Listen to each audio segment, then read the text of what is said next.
So hello guys, welcome back to my videos. आज हमारा new topic start करेंगे हम।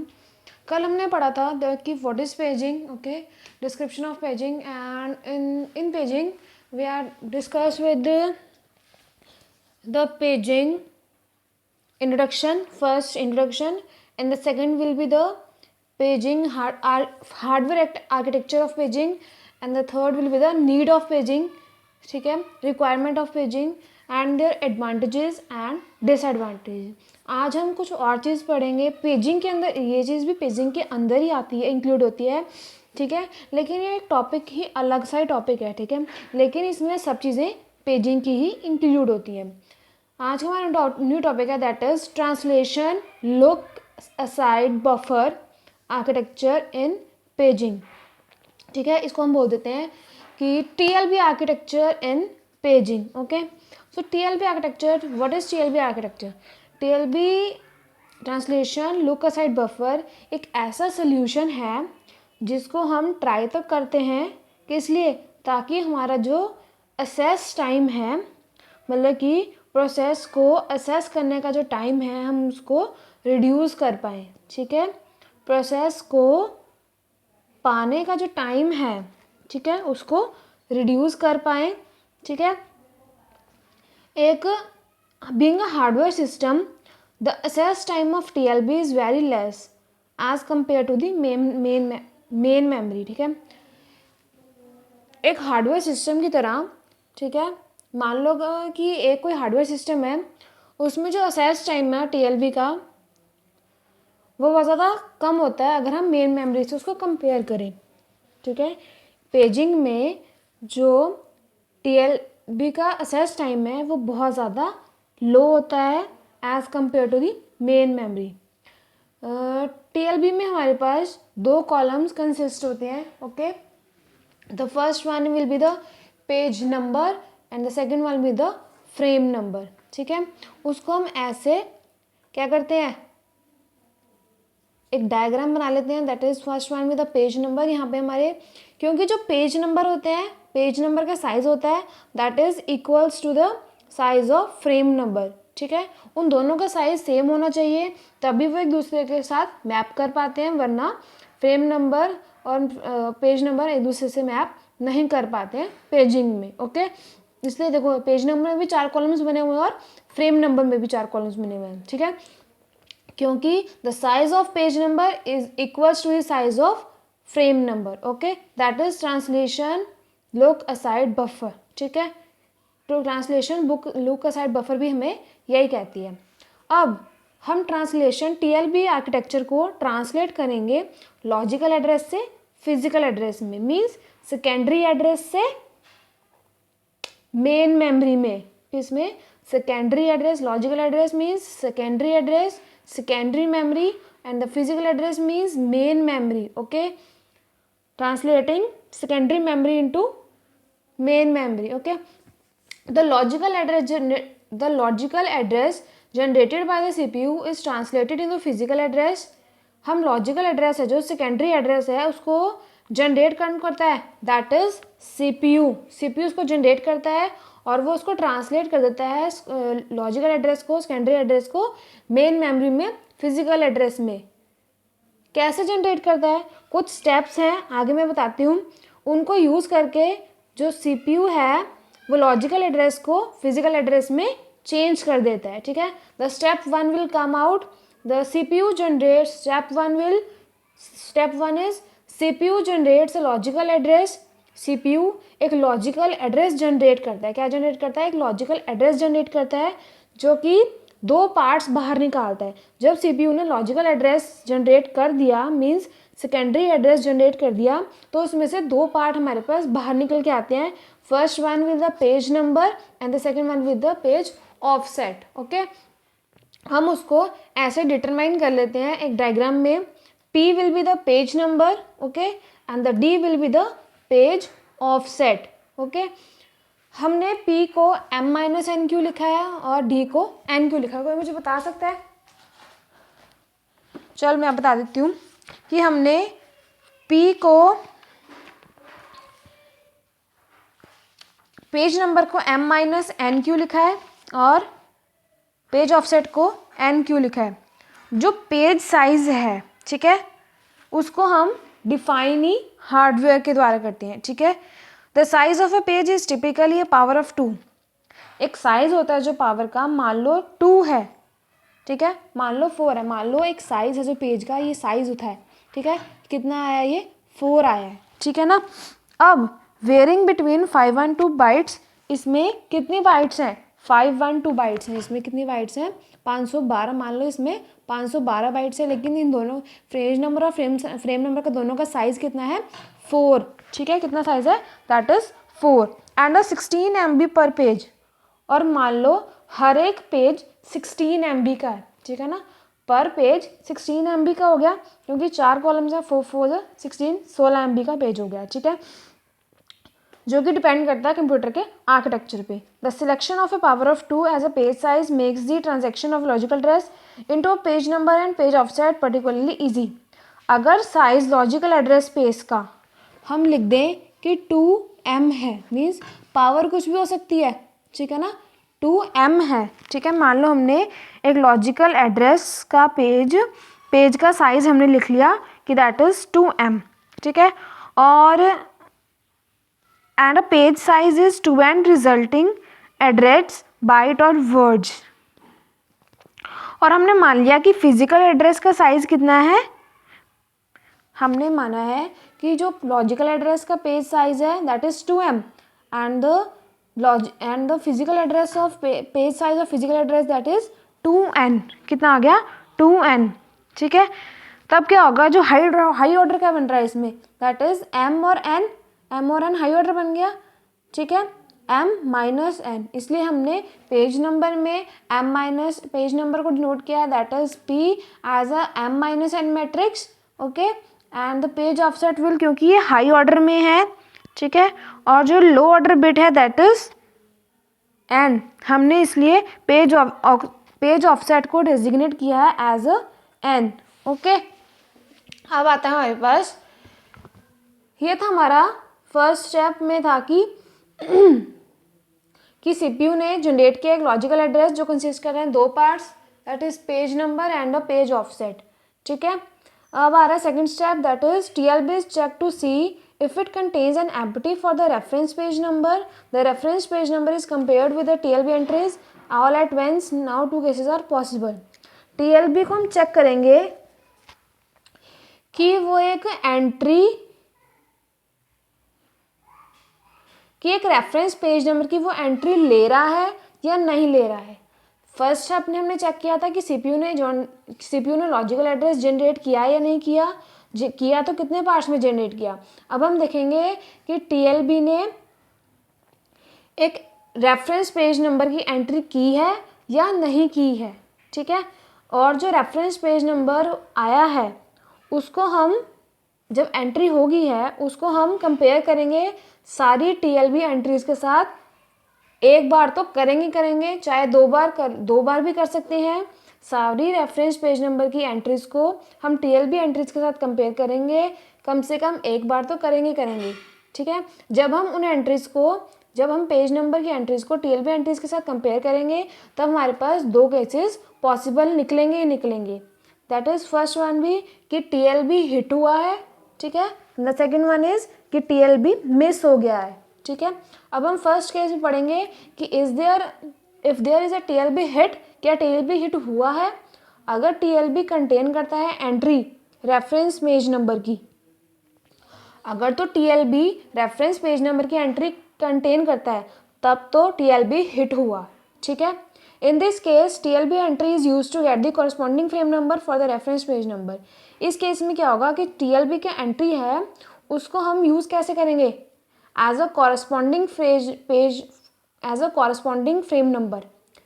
इस केस में अगर टीएलबी हिट हो रहा है तो हम टीएलबी की एंट्री को एक कॉरस्पॉन्डिंग फ्रेम नंबर की तरह लेंगे for the reference page number. Reference page number के लिए हम टीएलबी की एंट्री को as a corresponding frame number लेंगे, ठीक है। कैसे लेंगे, as a corresponding frame number.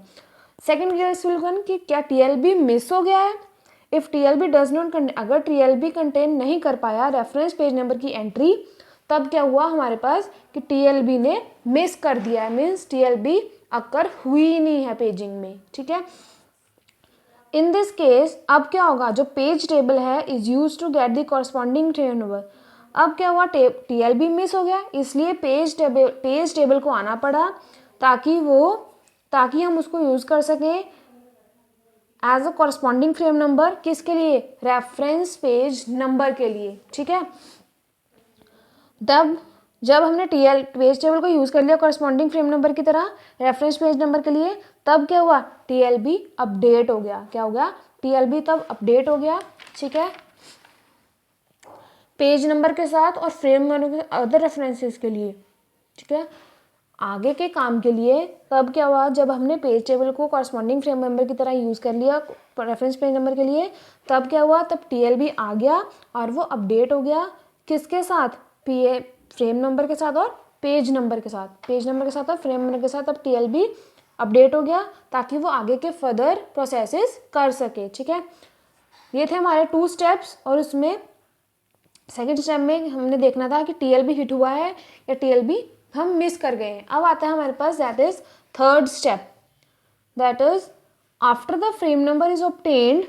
जब फ्रेम नंबर, मान लो फ्रेम नंबर हमारे पास ऑब्टेन हो गया कि हमारे पास फ्रेम नंबर 4 आ गया है, ठीक है, it is combined with the page offset. इसको अगर हमारे पास फ्रेम नंबर हमारा ऑब्टेन हो गया कि हमारा फ्रेम नंबर 4 आ गया है, ठीक है, मान लो हमारा फ्रेम नंबर 4 आ गया है, तब हम उसको कंबाइन करेंगे किसके साथ, पेज ऑफसेट के साथ, ताकि हम एक फिजिकल एड्रेस निकाल पाएँ, ताकि हम एक मेन मेमोरी निकाल पाएँ कि कौन सी मेमोरी में हमारा पेज बैठा है, ठीक है ना। तब फिजिकल एड्रेस क्या करेगा, तब हम फिजिकल एड्रेस को यूज़ करके हमारी मेन मेमोरी में से एक ऐसा वर्ड पढ़ पाएंगे जो CPU को काम आएगा, ठीक है। अगर हम क्या करेंगे, फ्रेम नंबर, मान लो हमारे पास फ्रेम नंबर 4 आ गया है, तब उसको हम पेज ऑफसेट के साथ कंबाइन करेंगे ताकि हमें हमारा फिजिकल एड्रेस मिल सके। उस फिजिकल एड्रेस का क्या करेंगे हम उस फिजिकल एड्रेस को हम यूज़ करके हमारा एक ऐसा वर्ड पढ़ेंगे मेन मेमोरी में से, जिसको यूज़ करके CPU आगे का अपना फर्दर प्रोसेसेस कर सकता है, आगे का अपना फर्दर काम कर सकता है, ठीक है। इसकी एक डायग्राम बना देती हूँ, फिर समझाती हूँ, ठीक है। अनलाइक पेज टेबल, कुछ पॉइंट्स हैं हमारे पास, पहले डायग्राम से पहले हम कुछ पॉइंट्स पढ़ेंगे TLB के, ठीक है। Unlike page table there exist only 1 TLB in the system. हमने पढ़ा कि जब TLB मिस हो जाता है तब हम पेज टेबल को यूज़ करते हैं, ठीक है ना। वो कहते हैं कि अगर तुम पेज टेबल यूज़ भी कर रहे हो तब भी सिर्फ एक TLB तो होता ही है सिस्टम में जो एग्जिस्ट कर रहा होता है, ठीक है। So when ever context switching occurs, जब भी कॉन्टेक्स्ट स्विचिंग अकर होती है, क्या अकर होती है, कॉन्टेक्स्ट स्विचिंग जब भी अकर होती है, ठीक है, तो जो एंटायर कंटेंट होता है, जो पूरा कंटेंट होता है TLB का, वो फ्लश्ड हो जाता है और डिलीट हो जाता है, ठीक है। जब कंटेंट स्विचिंग अकर होती है तब जो पूरा TLB है वो ख़त्म हो जाता है, डिलीट हो जाता है, फ्लश आउट हो जाता है। फिर TLB दोबारा आती है, अपडेट करती है खुद को और अपने जो उसका प्रोसेस चल रहा होता है उस प्रोसेस में चलती है, ठीक है। जब अब देखो, अब TLB आ गई है, उसने हम लोग खुद को अपडेट कर लिया है, ठीक है, मीन्स एक नया प्रोसेस स्केड्यूल हो चुका है। क्या हो चुका है, एक नया प्रोसेस स्केड्यूल हो चुका है, मीन्स अब TLB एक नया प्रोसेस स्केड्यूल हुआ तो TLB अब खाली है, ठीक है, उसमें कुछ भी नहीं है। सो TLB मिसेस आर फ्रिक्वेंट, ठीक है, मीन्स TLB अब मिस हो रही है, उसमें कुछ भी नहीं है। वो अब हर एक असेस के साथ, with every assess from the page table, जब कोई भी असेस होगा पेज टेबल में, ठीक है, तब TLB खुद को अपडेट करती रहेगी। क्या करती रहेगी, TLB खुद को अपडेट करती रहेगी। फिर कुछ टाइम बाद क्या होगा, TLB का जो हिट है वो क्या हो जाएगा, इंक्रीज हो जाएगा, TLB हिट कर जाएगी और TLB के मिसेज हैं जो वो कम हो जाएंगे। क्या हो जाएंगे, TLB के जो मिसेज हैं वो कम हो जाएंगे, ठीक है ना। अब आता है हमारे पास कि जब TLB अब हिट कर गई है, ठीक है, TLB के मिसेज भी कम हो गए हैं, जो जितना भी टाइम लगा है TLB को अपडेट होने में, ठीक है, जब उसने फ्रेम नंबर भी अपडेट अपना ले लिया है, फ्रेम नंबर भी उसमें उसके पास आ गया है, पेज नंबर भी उसके पास आ गया, ठीक है, from the page table is negligible. The time taken to update TLB after getting the frame number from the page table is negligible. Also TLB is updated in parallel. TLB जो update हुई है किस में हुई है update, that is in parallel condition, ठीक है, while fetching the word from the main memory. जब वो क्या कर रही थी, अपना एक ऐसा वर्ड ले रही थी, ऐसा ज़रूरी वर्ड ले रही थी मेन मेमोरी से जो उसको बहुत ज़्यादा ज़रूरी चाहिए था, ठीक है। That is the points that are most important in TLB। After this diagram will contain these steps and this cases, ठीक है। अब आता है हमारे पास एक नया टॉपिक इसमें ही, that is effective access time, कि हम इसके TLB में इन पेजिंग TLB में हम किसी भी टाइम को कैसे निकाल सकते हैं, मतलब कि हम कैसे दफ़ा हमें पैसे का पता लगेगा कि TLB को इतना टाइम लगा अपडेट होने में, TLB को इतना टाइम लगा मिस करने में। सो इफेक्टिव असेस टाइम एक ऐसा टॉपिक है जो कि बहुत इंपॉर्टेंट है इन TLB, ठीक है। मीन्स कितना रेशो हिट हुआ है उसका TLB का, कितना मिस हुआ है, वो इसी से पता लग जाएगा, ठीक है। सो इसका फॉर्मूला है एक हमारे पास। So effective access time is equals to hit ratio of TLB into access time of TLB, ठीक है, plus access time of main memory, ठीक है। हिट रेशो कितना हुआ TLB का वो, मल्टीप्लाई असेस टाइम मतलब कि TLB को असेस होने में कितना टाइम लगा वो, प्लस मेन मेमोरी में जाने में कितना टाइम लगा वो, प्लस TLB ने कितनी रेशो मिस की है वो, into access time of TLB plus 2 into assess time of main memory. That is the effective access time formula used in TLB in paging, ठीक है। इधर भैया हमारे पास एक डायग्राम आई है, ठीक है ना, that is the diagram of paging hardware. That is a diagram of, कोई मुझे बता सकता है कि किस चीज़ की डायग्राम है ये, that is a diagram of paging hardware with TLB, translation lookaside buffer. ये डायग्राम है पेजिंग हार्डवेयर विद TLB की, ठीक है। जो भी हमने सारे स्टेप्स, जो भी हमने सारे केसेस पढ़े हैं TLB के, वो सारे कंपोज होते हैं इस डायग्राम में, ठीक है। मतलब कि इस डायग्राम को ये वो सारे मेथड्स क्या करते हैं, डिफाइन करते हैं, ठीक है ना। सॉरी ये रह गया था, वो सारे मेथड्स डिफाइन करते हैं। देखो यहाँ पे हमारा CPU है, वो जनरेट क्या कर रहा है, लॉजिकल एड्रेस जनरेट कर रहा है, ठीक है ना। और इसमें कौन से दो पार्ट्स निकल रहे हैं, page number and page offset, okay ना। पेज TLB हिट कब होता है, TLB हिट तब होता है अगर, कब हिट होता है TLB, अगर TLB रेफरेंस पेज नंबर की सारी एंट्रीज को कंटेन कर लेता है, तब हम कह सकते हैं कि that are TLB will hit, ठीक है ना।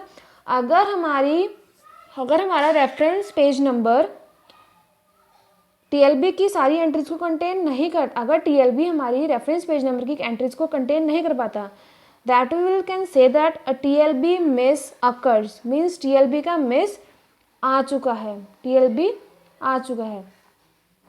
जब TLB मिस हो जाता है तब क्या होता है, जो पेज टेबल है हम उसको यूज़ करते हैं ताकि हम रेफरेंस पेज के लिए एक कॉरस्पॉन्डिंग फ्रेम नंबर बना सकें। जब TLB देख लेता है कि अब पेज टेबल यूज़ होता है, अब पेज टेबल यूज़ हो रहा है, अब मेरी ज़रूरत नहीं है, तब क्या होता है, TLB आता है और वो खुद को अपडेट करता है पेज नंबर के साथ और फ्रेम नंबर के साथ, ताकि वो आगे के फर्दर प्रोसेसेस कर सके, ठीक है। ये था हमारा TLB architecture in paging, okay. So आज के लिए थैंक यू।